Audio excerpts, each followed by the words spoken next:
And for the purpose of this topic, what I'm going to do now is share with you on screen my welfare benefits grid.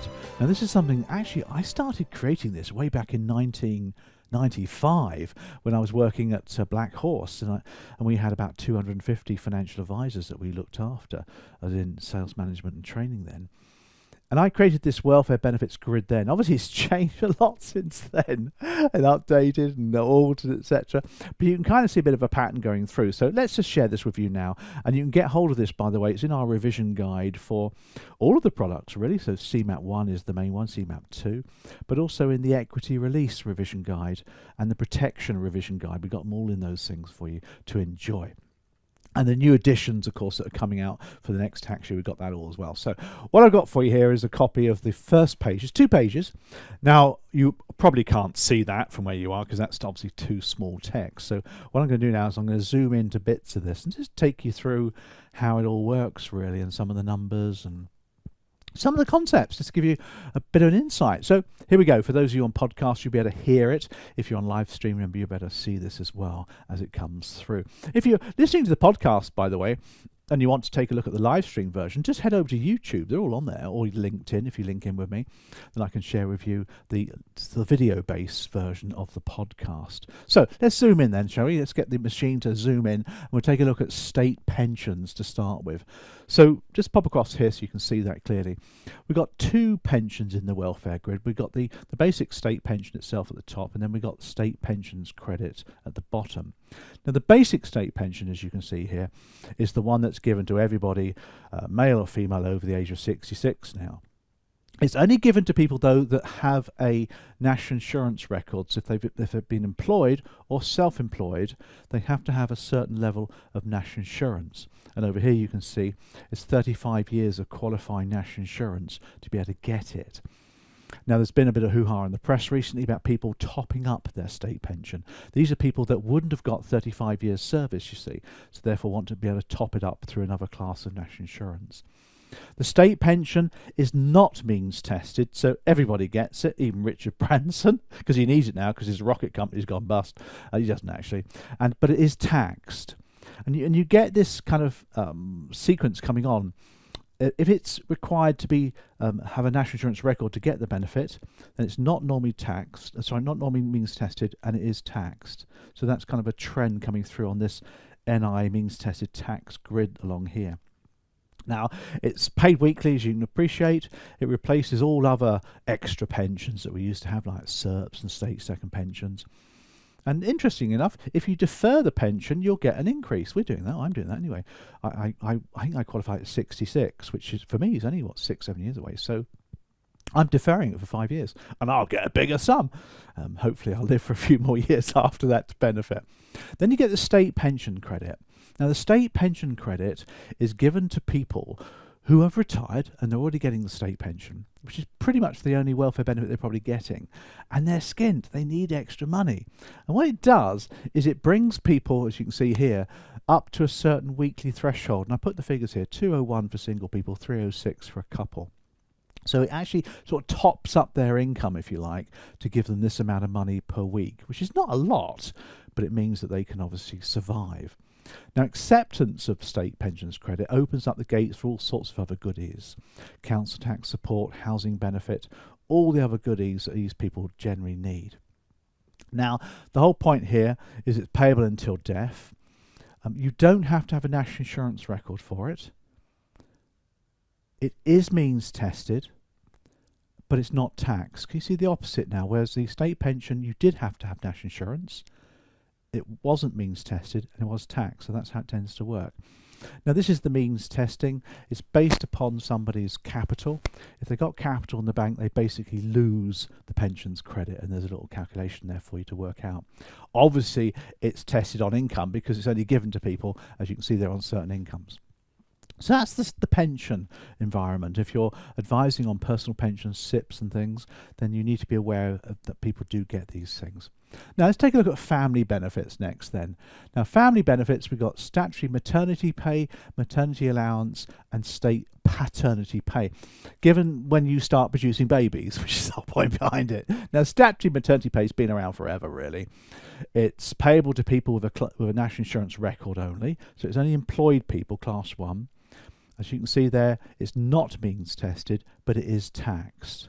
And that's important. And it pays a certain amount of money for people who've been with an employer for 6 months. For the first 6 weeks, it pays 90% of their pay. And then it goes down to a lower amount as well.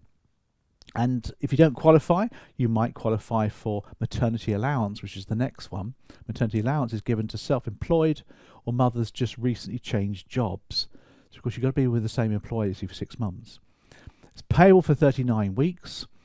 It's not, doesn't require a national insurance record.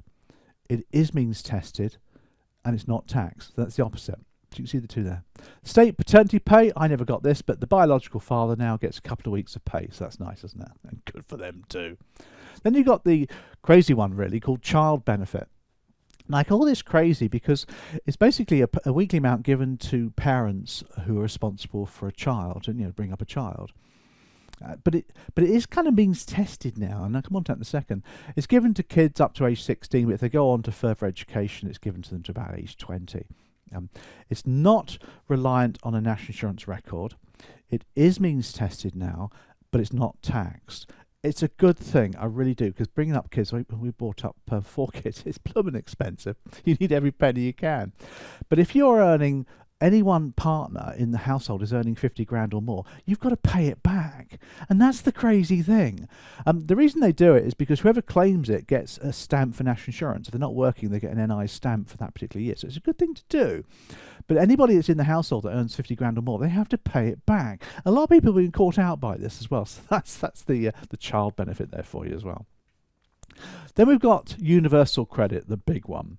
Now universal credit, I think, really quite clever because it's replaced dozens of the old things. I mean, it's replacing, as you can see here, income support, working tax credit, child tax credit, income-based employment support allowance, and job seekers and housing benefits. Replaced loads of these silly little miscellaneous things that were very complicated. And it's given really to people that need it. It's not required for an NI. You don't need a national insurance record to get it. It is means tested, naturally, but it's not taxed. So it really gives money to people, employed or self-employed, that need money. They need money to live. That's the whole point behind it. And it's a standard amount given to people, more to disabled people with children as well. There's a benefits cap, as you can see over here. These are the latest figures for you. In London, it's just over 25 grand. So that's the cap of benefits that people can receive. But it is means tested on capital as well. So that's universal credit. Easy to understand, really. It's just given to people that need it. And I like the idea of that one. Then we've got one that not a lot of people talk about very much, which is council tax support. Now, council tax support is given to people that don't earn enough money, they're skint virtually, and they can't afford their council tax. They own a house. It's usually for elderly people who've paid off a mortgage, etc., and are not working. Maybe they're on state pension, and they do need some help to pay their council tax. Not just for owners, it's for renters as well, and it's provided by the local authority. It's paid indefinitely, as you can see. It doesn't require a national insurance record. It is means tested, but it's not taxed. Broadly speaking, if you qualify for pensions credit, you get council tax support. So it's a good thing to have. But you can be tested separately to get it. Now be careful if you're giving advice on equity release. I was watching a webinar this morning where we had Pure and Standard Life and some other companies presenting on equity release. There's quite a few people now releasing equity just to top up their income, to make their life a bit more bearable. And that's a good thing. But of course, if you start producing income for people like equity release, you're going to start possibly getting rid of pensions credit and council tax support. So you've got to be very careful with the advice that you give on that. Very careful indeed. So that's page 1 for you. Page 2, let's flick over to page 2 now for you, the magic of these slides, and we'll zoom in for you to the first couple. Now down here we've got illness benefits. These are benefits given to people that are ill or poorly. Remember, we're not talking about universal credit. That's given to anybody that needs extra money. These are specific benefits given to people who are poorly. The big one there at the top there is statutory sick pay, given to people who have a class 1, so employed people only, with a national insurance record, not means tested, but it is taxed. Effectively, this is the money you get if you're ill for a few days. Well, it's 4th day onwards for another 6 months. And it is paid by an employer, and it's government funded. So that's statutory sick pay, which most people get if they're off ill for a short period of time, as you can see. Now, after 28 weeks, you might then apply for the new style, as we call it now, Employment and Support Allowance, ESA. It's replaced all the other sickness benefits. Now, the point behind this one is given to people with an NI record, as you can see. It's not means tested, but it is taxed. And this is effectively given to those people who don't qualify for statutory sick pay. So employed people only get statutory sick pay. So if you're self-employed or any other reasons, then you can apply for the employment and support allowance. It's given to people really to help them back into work who are ill, accident, disability, that sort of thing, employed or self-employed. Now, if they need more, they can apply for universal credit. Of course you can, but the whole point about the employment support allowance is it has an assessment period. It's paid for 13 weeks. It's not forever, and then the state doctor assesses you, and there's lots of support groups to help you get better and go back to work, because they want you to go back to work. That's the whole point behind it. But there's an awful lot of people claiming this at the moment, an awful lot of people. Then you've got the 3 smaller ones down here. You've got attendance allowance, which is given to those over 65 who need paid assistance. It's not a lot of money, and as you can see, it's no on the national insurance means tested. Then we've got PIP. Now, the personal independence payment is given to people under state pension age. So attendance allowance is given to people over state pension age. The PIP's given to people under state pension age who need paid assistance. So these are people who are at home. They haven't gone to a care home at all. They're at home, but they need assistance that costs money. And as you can appreciate, these are good ones to have. Again, if they need more welfare benefit, if they're under 65, then they go for universal credit. It's replaced a lot of the old ones too. Down at the bottom here, just to sneak this last one in for you, I put in there the carers allowance. Now, carers allowance is given to carers of seriously ill people, but it's only available for those below state pension age. They're not claiming state pension. It's for younger people, really. And as you can appreciate, it's given to them to help subsidise their life because they're caring for somebody and therefore not earning money as they will be able to do so. Then we've got job-related benefits. The first one is redundancy payment. Now, this isn't actually paid by the government, but it makes a lump sum of up to £30,000 tax-free. So if your company's gone bust and you're getting redundant, then you would get some money, and up to £30,000 is tax-free, as you can see there. Then you've got job seekers allowance, JSA, is the new one, of course. This is given to unemployed people working less than 16 hours a week.